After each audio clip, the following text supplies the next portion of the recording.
Now, reports indicate that the National Defense Authorization Act, or what's called the NDAA, will include a provision repealing the COVID shot mandate for military service members. Now, the text of the bill is expected to be released tomorrow before a House vote later this week. Now, this is a defeat for the Biden administration, which has clung to its 2021 shot mandate despite new data and the president's own insistence that the pandemic is over. Now, it's important to note that though the NDAA will remove the jab mandate for members of the military, it will reportedly, and again, we've not seen the text, but it will reportedly not reinstate service members who were discharged or had their benefits cut for refusing the shot. Well, joining me now to discuss this and other news from Capitol Hill is Florida Senator Rick Scott. He serves on several Senate committees, including the Senate Homeland Security Committee, the Senate Armed Services Committee, and the Senate Budget Committee. Senator, welcome back to the program. It's always nice to be with you. Well, I support the National Defense Authorization Act. I think we have to have a lethal, strong military. But what the Biden administration has done to these men and women that have said, I've got a religious problem with the vaccine, I've got a health problem with concern about the vaccine, is wrong. They kick people out for that. Think about it. Our military is only tied to one thing: the great men and women serving, and then the Biden administration treats them like this. So one, we need to make sure this mandate, the end of this mandate's in the NDAA. That's number one. Number two is everybody that's been kicked out, they need to be reinstated with back pay, and we need to do an investigation of how the Biden administration treated our military men and women with regard to their religious and health concerns. Yeah, I've seen your comments on that. I agree 100% that needs to be explored. I want to ask you a couple of questions about this because I cannot find the number because we saw earlier in the week, I guess it was yesterday, the Secretary of Defense saying that he needs this because we've lost hundreds of DOD personnel. Well, the only number I've seen a few dozen active duty members of the military died from COVID. They throw in contractors, they throw in family members, but I've actually not been able to see a number to see how much of a problem this is for the military. I've not seen the number either. They scare you with all this information but they have no basis. They don't tell us why. They just say that because they believe in it. No. We've got to do everything we can to respect the men and women that put on the uniform and defend our freedom every day. They're out there putting their lives on the line every day. And if they have a religious concern, if they have a health concern, they've got to be listened to. So I'm optimistic that this will be in the National Defense Authorization Act. But on top of that, if you've been kicked out, you need to be reinstated with back pay. Do you think that provision will be in? Because what we've heard out of the House is that it will only deal with the mandate and not deal with those who have been. It won't be retroactive to those who've been kicked out. It's up to us. It takes at least 10 Republicans in the Senate to agree on cloture. So it's up to us. If we mandate it, it's in there. Then it'll either be in there, or the Biden administration will do for the first time ever not pass the National Defense Authorization Act. This is actually about national defense. Right. This is about taking care of the people who actually do the job. Senator, I have confidence in you. I've watched how you operate, but I will tell you, I'm a little disappointed in some of your Republican colleagues.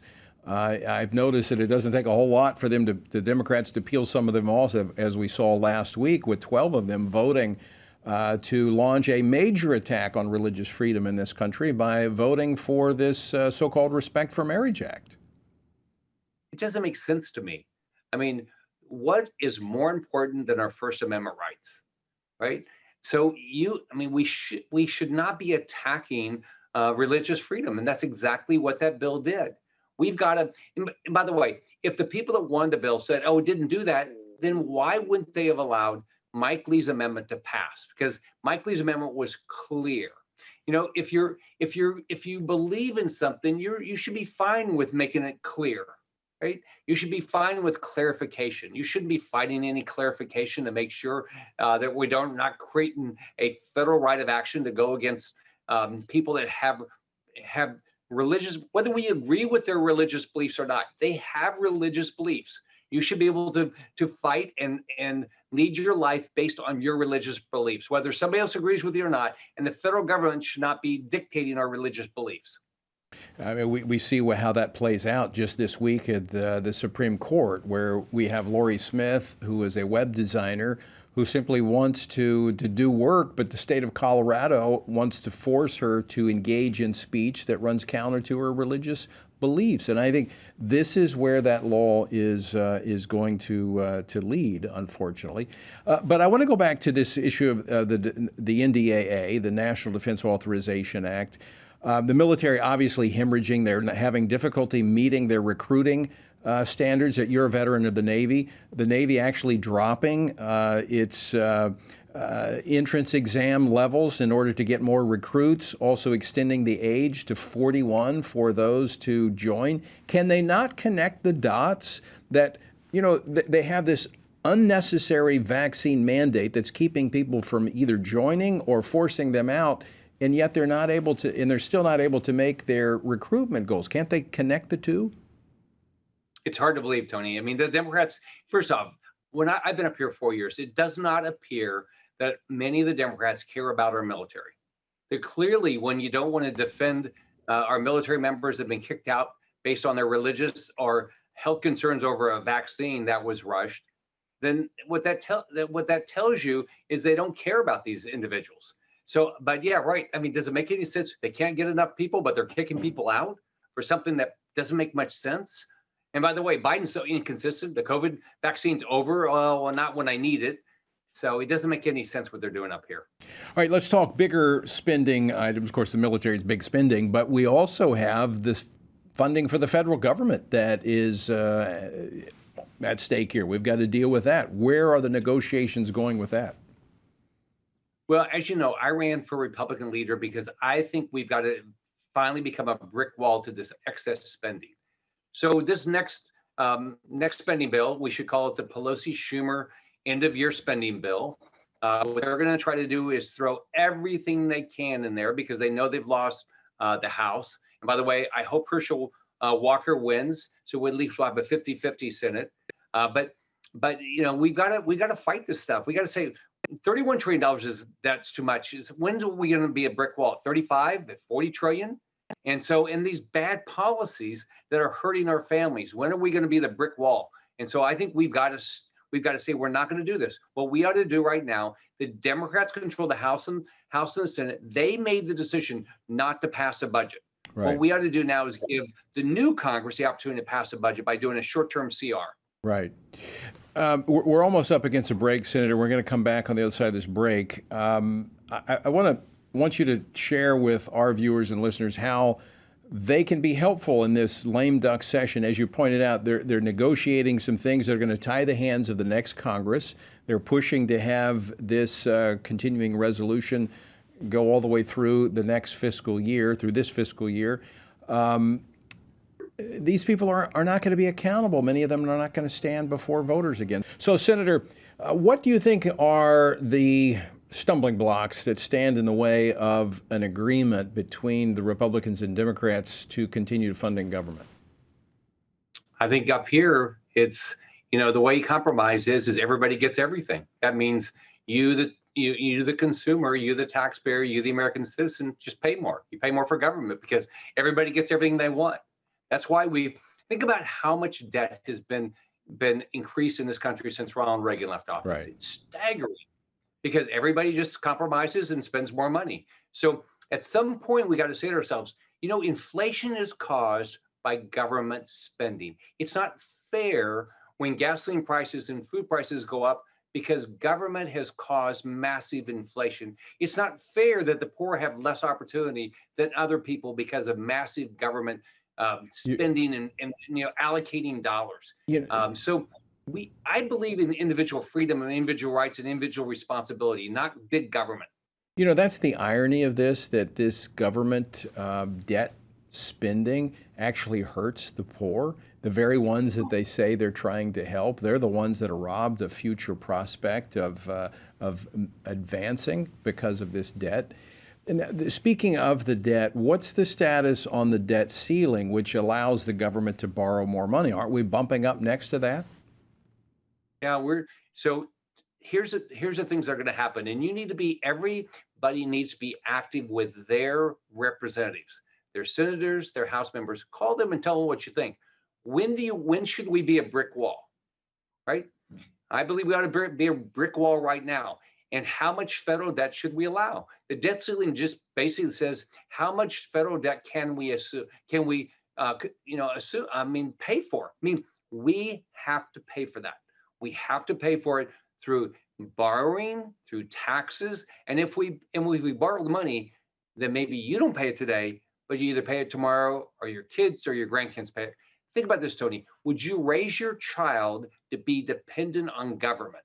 You would not. We don't do that. We raise our children to be independent, to have a faith in God, but to be independent and say, I can do this with my faith in God on my own. That's not what the Democrats are pushing.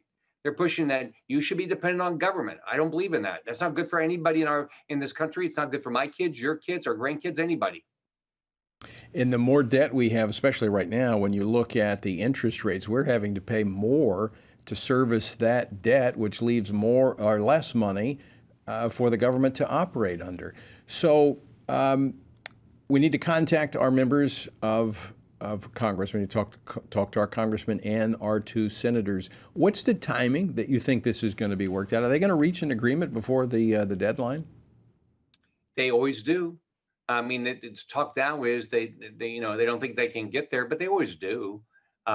So I think it's next Friday. We have to either government gets shut down, or we either do a big spending bill that the Democrats want to do, or we just continue to decide when we're going to do it. I think what we ought to do, the Democrats, they had the opportunity to do these budgets. They didn't do it. Let's give the next Congress the opportunity to do the budget. So let's do a continuing resolution through maybe February 15th, and give the new leadership in the House and Democrats in the Senate, which they'll control going forward. Let's give them the opportunity to say, are you going to do a budget this time? If not, we've got to stop this. We've got to become the brick wall.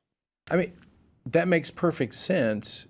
I would think that the Republicans would all be in favor of that, since they would then be the drivers in the House. Can you not keep 10 Republicans from joining with the Democrats to pass a full year funding? I'm going to do everything I can, but the key is going to be how many of your listeners call and say, you've got to become a brick wall. I say, my family can't afford more taxes. My family can't afford more inflation. My family can't afford more debt, which causes more inflation. So you've got to, as hard as it is, you've got to do your job to balance the budget and stop allowing this to happen.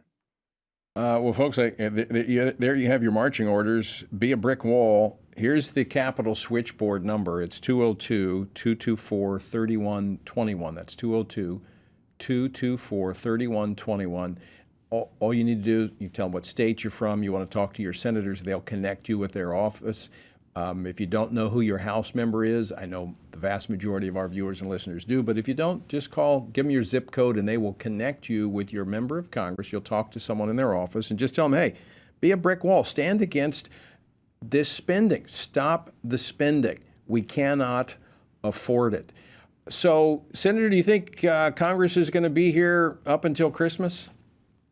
Absolutely. I mean, what they try to do up here is they try to, the Democrats try to push everything to the last minute and say, oh, if you don't do this, government's going to shut down. If you don't do this, you won't get to go on vacation. Right. And guess what? Our job is to represent you and do what we told you we would do. We told you we'd be fiscally responsible. It's our job. Whether that happens on December 24th or 25th or 26th, look, would I like to go home and spend time with my family? Absolutely. But who's doing this? The Democrats. This is wasteful Democrat spending, and we cannot allow it. We got to be a brick wall. Senator Rick Scott, always great to talk with you. Thanks so much for joining us, and thanks again for your leadership on Capitol Hill. And we're going to back you up in pushing these Republicans to hold the line. Thanks, Tony. Have a great day. All right, you too.